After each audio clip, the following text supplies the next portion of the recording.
앞서 보신 것처럼 혼란스러운 탄핵 정국 속에서 정치권 시계는 점점 빨라지고 있습니다. 주간 정치에서 메타보이스 오승용 이사와 여러 정치권 이슈 짚어보겠습니다. 이사님, 이 사안부터 짚고 가보겠습니다. 원래 오늘 헌법재판소에 선고가 예정돼 있었습니다. 그 최상목 대통령 권한대행이 마은혁 헌법재판관 후보자를 임명하지 않는 게 위헌인지를 판단할 예정이었는데 선고가 미뤄졌습니다.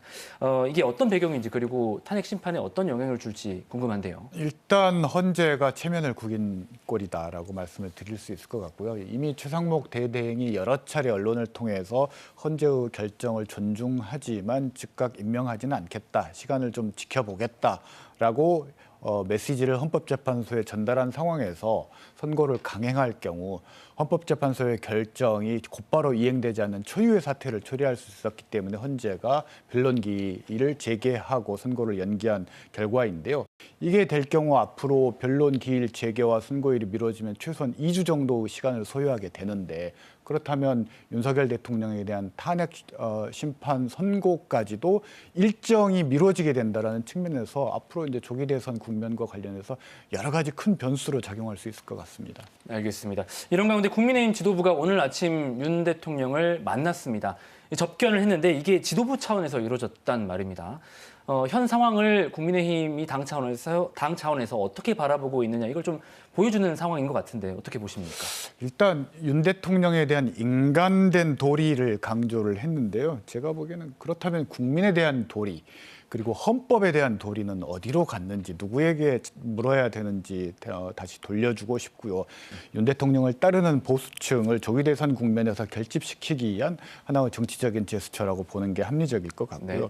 두 번째로는 헌법재판관에 대한 비판 그리고 심리 과정의 불공정성, 형평성을 상실한 부분들을 집중 부각함으로써 탄핵이 인용되더라도 선거를 위해서 여기에 불복하기 위한 빌드업을 하고 있는 거 아닌가라는 의심이 드는 측면들이 있습니다. 네, 그런가 하면 민주당에서는 이재명 리더십에 대한 공방이 지금 오고 가고 있습니다. 김경수 전 지사나 임종석 전 실장 같은 인사들이 잇따라 강한 목소리를 내고 있습니다. 어떻게 보십니까? 일단 강한 목소리를 내는 목적이 무엇인가가 중요할 것 같은데 김경수 전 지사가 치욕 속 당 떠난 분들에 대한 사과가 필요하다. 네. 이건 친명 패권주의에 대한 비판이라고 읽을 수 있을 것 같고요.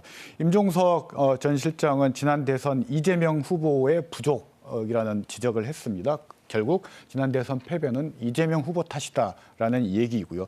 문재인 전 대통령 역시나 통합과 포용에 필요하다라는 메시지를 던졌는데 이 목소리들이 다 대동소이한 흐름이라고 봐야 될 것 같은데요. 결국 어떤 당 내에서의 통합을 통해서 기존에 실추됐던 어떤 존재감을 찾겠다라는 것이지 실제 대선 후보 경선이 시작됐을 때 어떤 영향력 있는 임팩트가 있을 것이다라고 예단하기는 굉장히 어려운 상황이라고 봅니다. 문재인 대통령 말씀을 하셨는데 지난주 이재명 대표를 만나서 말씀하신 대로 통합을 강조했습니다. 좀 앞으로 조기 대선 국면을 좀 준비하는 작업이 필요하다 이런 목소리로 해석을 해야 될까요? 네, 보다 직접적으로 본다면 통합과 포용이라는 건 결국 민주당에 있다가 떠났던 사람들을 다시 끌어안아야 된다는 것. 직접적으로는 이낙연 총리를 비롯한 새미래민주당 그리고 조금 더 범위를 넓히면 조국혁신당과의 당대당 통합까지도 염두에 둔 발언이다라고 봐야 될 것 같고요. 이게 이제 두 가지입니다. 민주당이 대선 승리하기 위해 두 가지 전략이 있는데 최소 승리 연합이라는 것은 앞서 말씀드렸던 민주당과 조국혁신당 그리고 새미래민주당을 통합을 통해서 승리를 모색하는 것인데 지난 대선의 이재명 대표의 지지율이나 이런 것들을 보면 쉽지 않다라는 거고 결국 과거 촛불 승리 연합의 전례에서 보듯이 이른바 개혁신당까지 포함하는 탄핵 찬성 세력까지 포함할 수 있는 연합할 수 있는 큰 연합 정치의 구성이 필요하다라까지 확대 해석할 수 있을 것 같습니다. 각 진영의 속내를 좀 설명을 해주셨는데 이제 일종의 성적표를 좀 볼 필요가 있을 것 같습니다. 설 전후의 각종 여론조사를 보면 이재명 대표가 분명 야권 후보로 독주하고 있습니다. 하지만 이 정권 교체에 대한 어떤 그 응답을 지지율로 온전히 흡수하고 있지는 못한 모양새가 나타나거든요. 어떻게 분석하십니까? 일단 민주당과 이재명 대표가 654 트랩에 갇힌 것 같습니다. 예컨대 탄핵 찬성 60%, 정권 교체 찬성 50%, 이재명 대표의 양자구도시 지지율 40% 초반대. 이 트랩에 갇히게 된다면 정권 교체의 가능성에 있어서 굉장히 회의적인 측면들이 나올 수 있다. 좀 더 확장해야 되는데 확장에는 두 가지 방법이 있을 겁니다. 이재명 대표가 현재의 뉴 이재명 플랜과 같이 어떤 개인의 이미지, 정책 이런 것들을 통해서 돌파하는 방법이 있고요. 또 하나는 앞서 말씀드렸듯이 최대 승리연합, 최대 개혁신당까지 포괄하는 탄핵 연합을 구성해서 정권 교체를 이루는 방식까지 있을 것 같은데 저는 두 가지 다 추진할 필요가 있다. 그런 의미에서 현재의 여론조사 결과가 보여주는 수치를 민주당은 조금 엄중하게 받아들일 필요가 있다라고 생각을 합니다.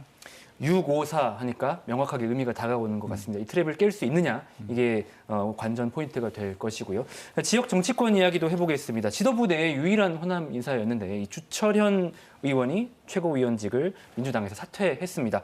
이 배경 어떻게 분석하십니까? 통합 메시지에 부응하기 위해서 충청 그리고 친문 그리고 증권맨 출신의 경제통인 홍성국 의원의 영입을 정해놓은 상태에서 누구를 교체 대상으로 삼을 것이냐. 영남 지명직 최고위원 대신 호남 지명직 최고위원을 선택했다라는 것이 결국은 호남이 우선순위가 아니었다라는 의미로 받아들일 수 있는 측면도 있어서 저는 이 부분이 호남 정치의 현 주소를 보여주는 것 같아서 좀 개인적으로 씁쓸하게 받아들이고 있습니다. 네. 지방선거 얘기도 안 할 수가 없습니다. 1년 반이 채 안 남았는데 벌써 이제 판도에 관심이 쏠립니다. 그런데 지금 상황에서 김영록 지사는 지방선거가 아니라 대선 출마 얘기까지 좀 나오고 있습니다. 이 어떤 배경 뭐라고 보십니까? 지난 지방선거 국면에서도 지방선거용 대선 출마 행보들을 보여줬었는데 이번에 또 하고 있다라는 거죠. 그래서 좀 기시감이 드는 측면들이 있고 모든 지방자치단체장들이 조기 대선 국면을 예상하고 있어서 지방선거에 대한 메시지를 내는 걸 저하고 있는 상황에서 아마 이런 어떤 이 복잡한 막힌 국면을 돌파하기 위해서 대선 출마를 얘기를 하고 있는 것 같은데요. 대선 출마를 위해서는 호남 대표성을 강조하기보다는 대한민국의 어떤 문제들을 해결할 수 있는 혁신적인 메시지, 김경수 전 지사를 넘어설 수 있는 그런 메시지가 우선이 되어야 될 것 같습니다. 네, 조기 대선이라는 변수에 지방선거도 큰 영향을 받을 수밖에 없을 것 같습니다. 네, 지금까지 메타보이스의 오승용 이사와 말씀 나눴습니다. 이사님 오늘 말씀 감사합니다.